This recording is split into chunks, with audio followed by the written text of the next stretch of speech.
করছেন, সেই ফিলিস্তিনি মসজিদ তৈরি হয়েছে জিনদের সহযোগিতায় সমুদ্রের তলদেশ থেকে পাথর এনে যেই মসজিদ নির্মিত করা হয়েছে, সেই মসজিদের উপরে ইসরায়েলি নেতানিয়াহু ইহুদিরা হামলা চালিয়েছে।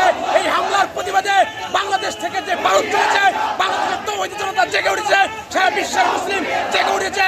সেই সাথে আরব দেশগুলো, মিশর, সৌদি আরব, কুয়েত, কাতার, ওমান, জর্ডান সকল দেশ এগিয়ে আসতে হবে। হাতে হাত রেখে যুদ্ধের দামামা যদি বেজেই যায়, আমরা সকল দুনিয়ার মুসলিম একত্রিত হয়ে যুদ্ধের জন্য প্রস্তুত আছি।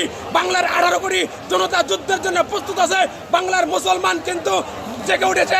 এই টাঙ্গাইল থেকে, বাংলার ঐতিহ্যবাহী জেলা টাঙ্গাইল জেলায় ছাত্র, নাগরিক, সকল পেশার মানুষ দেখতে পাচ্ছেন, লক্ষ লক্ষ মানুষ বাংলার জমিনে রাজপথে নেমে এসেছে। যুদ্ধের ডাক আসলে আমরা যুদ্ধ যার জন্য প্রস্তুত আছি। আমরা ইসলামের জন্য জীবনকে বিলিয়ে দেওয়ার জন্য প্রস্তুত আছি। যেইভাবে ফিলিস্তিনের মুসলমানরা, ফিলিস্তিনের মা বোনেরা যেইভাবে বাইতুল মুকাদ্দাসের জন্য জীবন দিয়ে যাচ্ছে, আমরা দেখতে পারলাম যে এই বোমা বিস্ফোরণ করা হয়েছে। বোমা বিস্ফোরণের কারণে কিন্তু মুসলমানদের লাশ সেই বিস্ফোরণের হয়ে ঊর্ধ্ব আকাশে গড়ন হয়ে আবার জমিনে পড়ে গিয়েছে।